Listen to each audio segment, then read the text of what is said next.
Hello, hello. How are you, sweet souls? It is DTO in the flow. And today I'm going to be interviewing for my 5 question interview series, Lauren Villa. And she is the Yogini Spotlight, as you can see, for Buddha Music Group. And Lauren and I connected because I played music at an event that Ben Hicks did at Lake Havasu. And it was a fantastic yoga retreat festival that was all about sustainability. And so without further ado, I'm going to bring Lauren in on the call. Hey, Lauren, how are you doing? I'm great. How are you? Great. And rumor has it, this is your first live streaming experience. Yes, it is. And I'm so excited. That's awesome. Sweet. All right. So my first question, tell me about your personal journey with yoga and why is this practice of yoga important to you? Yeah. So I traveled a lot in my early 20s and I fell in love with India. And I actually ended up living in Bangladesh when I was, mid 20s. And I got introduced to yoga while I was living out there. And it was like totally not a thing that I thought was for me. It was sort of like this, okay, other people do yoga. That's not what I do. So it wasn't until I got back to the States, I got a job down here in San Diego, and I was working across the street from Pura Vida Yoga Studio in downtown. And they had this little billboard up, first week free. So I started going to classes and it just became this routine that I would go during my lunch break. And I thought I was just going to do the free week. And then I started doing it for a year. I went every single day at lunch. And my teacher there is Senya. She was just so incredible. And I remember my first class with her was just mind blowing. And I would cry during Shavasana like almost every time during that year. And I was just moving so much energy, through the body that I just hadn't moved before. It was so, so healing for me. And from there, I kept going and I kept going deeper and deeper into my yoga, into my spirituality, and totally taking the veil off and kind of diving in. So. Oh, wow. That's amazing. And I'm friends with the people at Pura Vida Yoga. And yeah, it's such a great family, community, people there. Yeah. Familia, no? It is family. That's a word I always think of when I go to the studio. And I'm so glad that that's where I really started, because all the teachers there are very like classical in their yoga practice, and it's very rooted in the tradition. And so that was something that really spoke to me. Yeah, Xenia is an amazing soul, and her husband, and just how I got to know the studio is Sita Rose, as well as Coyle. We've done live yoga music experiences at the studio, and it's been such a great experience. So yeah, I love Sita Rose. She's so incredible, such an embodied woman and spirit, and I really look to her as one of my teachers. Wow. Have you heard our song? If you haven't, it's on my second album called Infinite Energy, and the song's called The Way. And this weekend, we're actually going to be filming the music video for it. So that's cool that we're all connected. Yeah. Yeah, that song is on all my playlists. Oh, perfect. Yeah. Wonderful. So good. All right. Question 2. When did you first begin teaching, and what made you transition into this leadership position where, besides being on the mat and being the student that's learning, of course, we're always learning, we're the teacher and the student within. And what was it that felt like, okay, you're ready to empower other people into this practice? Yeah, when I ended my yoga teacher training, it's always the question of like, are you going to teach? And all the students are asking each other, like, who's going to take this path into teaching, and who's going to maybe do a 300-hour or travel or open up their own business. Everyone was just doing such cool things. And for me, I just felt like a call to teach. But I really was doubting that I could do it. And I did my yoga teacher training at Happy You, which is now Riff Studio. But I remember talking to Carson and Tierney and Robin, all the amazing teachers there, and saying that I wanted to teach, but I was really doubting myself. And, this was one of the things that I dealt with a lot, was getting up in front of people and speaking. And I really felt like I didn't have the capacity to like do that as a teacher.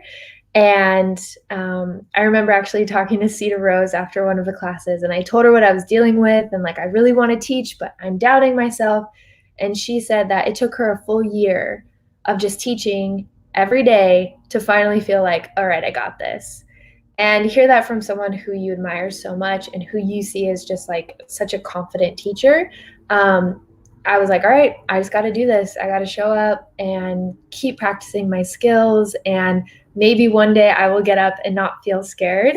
And I finally am starting to kind of tap into that flow where now I teach a class and I'm just like in my element. And so transitioning from student to teacher, I mean, I will always be a student. I think we always will, all of us will be. And I really take that student mentality with whatever I do, that beginner's mindset. But yeah, teaching has opened up so many beautiful experiences for me to connect with my students. So. Oh, that's amazing. Yeah, we have some comments as you were speaking from Himalaya. Yeah, because she actually, Himalaya, does women's embodiment work, and she's a coach. And when Sita Rose created her album, that was all completed under the guidance and leadership of Himalaya's programs. Very cool. So many like so connected, right? I love it. Yeah, that's really amazing. So anyone that's watching this live stream right now or on the archive, if you've ever been to San Diego and you've ever met anyone that practices yoga or been to yoga studios, there's so many ways that we're so intertwined here. It's such a phenomenal, not only on a global scale, I feel that people that practice yoga and really dive into, the philosophy and not only, the asana practice, which is the movement, but all the 8 branches. So it's really fantastic. Okay, so what makes your classes unique, Lauren? I love balancing. That's like kind of my favorite part. So the way that I practice, I think I've just learned from teachers all over the world. I've had a chance to learn in Mexico, in Bali, and what I guess the practice that I preach is preparing the body for meditation, so that every asana is just lengthening the body so that you're comfortable to sit. And then within the asanas, I love incorporating a balancing pose, and that someone can work on that and see their progress throughout their time with yoga. So like crow is a really easy one, that when I was starting out, crow was like so terrifying to me. And so I love teaching that to students because I just see the fear, but then the excitement of like, oh, I can kind of do it. And then watching them in 2 weeks, they can do it more. And so balancing, you can just see a lot of the physical growth and the mental growth. So I love incorporating that into class. And then also just laughter. Like I will break out in laughter every single class. And it's like either I'm laughing at myself or just like how beautiful we are in flow. Just something will happen. And I just try to keep things light as much as I can. So, and I get to practice outside. So I think that makes it unique. I teach class in Ocean Beach and we practice right on the beach. So being able to share a meditative space with the ocean and with the palm trees and whatever the elements are doing that day, that's just really very cool for me that you don't get in a studio. Wow, amazing. Yay. Yeah. All right, so how does music benefit your guidance in a yoga class? Tell me about that. Well, when I'm practicing yoga, music is everything. I love when a teacher puts together an awesome playlist. I mean, I feel like I'm a moving like musical or like a moving movie. The soundtrack really builds me up and gets me into that flow. And then when I'm outside, I always do a flow before I teach, and I'll always have my headphones in, listening to music just to ground me. Just to ground me in like in my own body, and then I'm able to get people into that flow. But I really don't use music outside. I rely on nature sounds, trying to sync people's breath up with the sound of the waves coming in and out. And then in a setting in a studio, I really take advantage of music because I think it can be so powerful to get someone to the place where they're like, that crescendo that it builds up to that. They're just like, you know, I think music can just take you to a place that you can't get to with just the breath. Yeah, absolutely. Yeah, I love it. And by the way, I love you mentioned the ocean waves, and that's one of my specialties with my music, as you've experienced, is integrating sounds of nature, whether it's outdoors, it's a river flowing, the ocean, and then bringing in those instruments, whether it's a piano, even like a rain stick or a sitar, and then electronic sounds, and then it kind of grounds people with familiar sounds, and then from there you get to be on this huge journey. So that's powerful. Awesome. So And I tell me love about your music too. Oh yeah. I love the just all of it coming together. It's so beautiful. Yeah, I appreciate that. It really means a lot. And so tell everyone that's watching, like, when's your next event, where people can follow you online? What, as you mentioned, you offer classes in Ocean Beach weekly. So maybe you can give everyone like where they can go, and is it a donation-based class, and all those details? Yeah. So I teach every Sunday at 12 in Ocean Beach. So just right on the beach, you can find me. We get surfers coming up and practicing on their boards, and anyone who's watching and just feels the call to just flow with us, I invite you. It's donation based. I teach a 10 a.m. class for the USA hostels. They're that big hostel with the peace sign on it on Newport Ave. So I teach for them at 10, and then I open it up at 12 to whoever wants to flow afterwards with me. So if you are visiting San Diego, if you live here but you've never done yoga on the beach, or if you're one of my friends and you haven't come yet, come. Yeah. I love to have friends come. Yeah, call them out on live streaming. I know, right? Our name and name. Maria. Yeah. How many times have I text you? Yeah. And what I love is when yoga instructors, when you get on your mat, they're like, "Congratulations, you've arrived," and you're like, "Oh yeah, I gotta pat myself on the back. I'm giving back to myself. I'm choosing to connect with nature, with our community, and it's such a gift." And for me, I find a sweet spot if I'm practicing 3 to 4 times a week. That's for my asana to really be in that flow state, and then mind, body, spirit starts to really activate. That feels great to my system. And I know that you said you have a home practice that you are consistent with as well, which is impressive. I've yet to develop a home practice. Mostly me just jamming out with music and getting into just postures that, it's just kind of playing with strength and flexibility and just having fun with it. So that's awesome. Well, I'm not doing any Ashtanga series in my house, but it always is meditation and then just getting into a flow. That's amazing. Yeah, I love it. You'll have to follow Himalaya. She gave a comment earlier right here. Here she is. Woohoo! And she does these dance parties. Oh, cool. And it's definitely about body movement and bringing in, whatever life force energy is coming through you, and just moving it and getting that energy to flow. That's what it's about, I feel. I love that. I love coming home from a day and you're just like, all right, I got to just move it out, and it takes such different shapes. It's like I'm listening to reggae, or I'm listening to this pop music, and it's moving me in a certain way. So absolutely. Well, I want to let everyone know, and I just put it on the screen, this is your published interview that has these same 5 questions.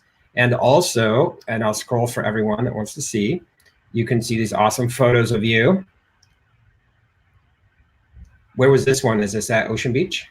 That one's in Pacific Beach. Oh, nice. Yeah, doing a little toasting. OBPB, if people, It's all, it's all the same. Awesome. That's in Bali. Yeah. Okay, awesome. Yeah, we love Bali. We played at the Bali Spirit Fest. Oh, nice. Oh, this is awesome. Where's this one at? Same Bali? Yes, that's in Bali.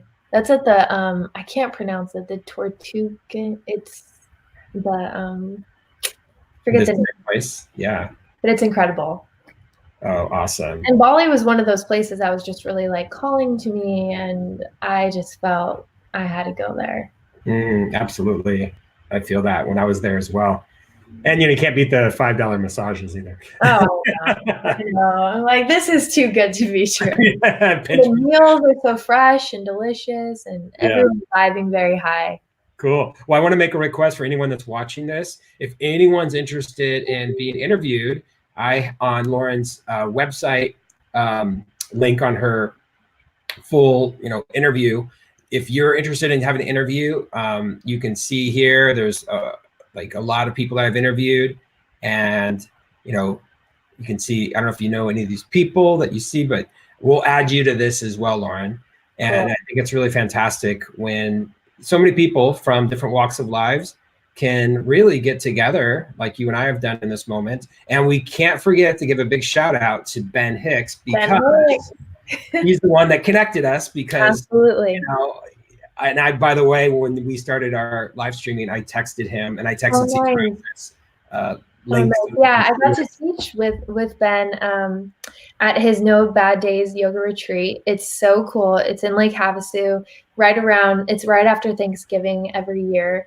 And where he has it is just out in the middle of the desert and really close to all these vortexes, and right. It's so beautiful. So that was my second time teaching at the retreat, and Ben Hicks is just such a wonderful teacher. Every time I teach the class, I learn like a totally new thing. I'm like, he's just pretty incredible. I agree, totally. And, this is where we get to share with other people the gift of what yoga and our community, all of it together, can bring to us. Not only are we growing, expanding individually, as what happened with you when you really got into the practice, then it's like we get to meet awesome souls like Sita Rose and Ben and, all the family at Pura Vida, and just how we can just bring all this energy. And it really, I think it's about activation, like how we can really feel empowered by what we're doing. Oh, I have a friend talking about activation, a really sweet soul, Jacob. He wrote, "Hi, señor, happy to be here. Mira, ¿cómo estás, Jacobo? ¿Todo bien?" He's awesome. Yeah, and then someone wrote, just says Facebook, "Love my girl, Sita Rose," because you gave her a shout out. Yes. Yes. So yeah, that's awesome that we're able to connect. So you have any closing thoughts or anything that you would say to people that are possibly, let's call them yoga curious, that haven't been on the mat? Like, what is it that you feel you could do to inspire people, either to come to your class or to really like take on the asana practice and the lifestyle? I think it all starts with dedication. So if you're going to try, just keep going with it. Like, I know it's so easy to do a week-long trial of a class and then you're like, I'm gonna stop doing this, or you start meditating every morning and you do it for 2 mornings. But I think even if something interrupts the cycle or your schedule, just stick with it. If I would have stopped all the times that like life got in the way, or I thought I was too busy, or that I didn't really like it, I wouldn't be teaching right now. So I think it's just that constant dedication to learning more about yourself and knowing that this is such an act of self-care and self-love, because you're going to discover things about yourself that are just beyond your imagination. So if you are yoga curious, just being curious and dedicate yourself to absolutely that discovery. That's wise words. And I put up the link, and if you go to the comment area, or if you just go to dtlmusic.com and you look on the homepage, your interview is featured there. And so it's a great opportunity for anyone that wants to, recognize what's out there when it comes to what Lauren's providing. And if you haven't practiced yoga on the beach, I mean, come on. Who would want to do that, right? So here's the website, and there was your feature right there, just flew by a second ago. Right, there you go. And all these other, and there's Ben, look at that. Yes. We're all connected. Wonderful. Well, I appreciate your light and appreciate you, keep continuing this journey and this pathway. And I love that advice of, especially since this is happening right now towards the beginning of the year, people make these New Year's resolutions, or, hey, I'm going to do this, I'm going to create this. And your wisdom is pure and honest. And it's like, hey, even if you fall down, get back up. Even if you don't go to that class, you said you were going to, just move forward and make it happen. Because who knows, maybe you'll become a yoga instructor someday. Or maybe, as you said, like you have these life journeys, you get to go to Bali and you get these countries that you get to deepen your connection with the spiritual world. and with nature. So thank you, sister. Yes, thank you for having me. It was such a pleasure. Okay. Absolutely. All right. Keep on enjoying everything. Okay, you too. Bye. Nos vemos. Adios. Adios.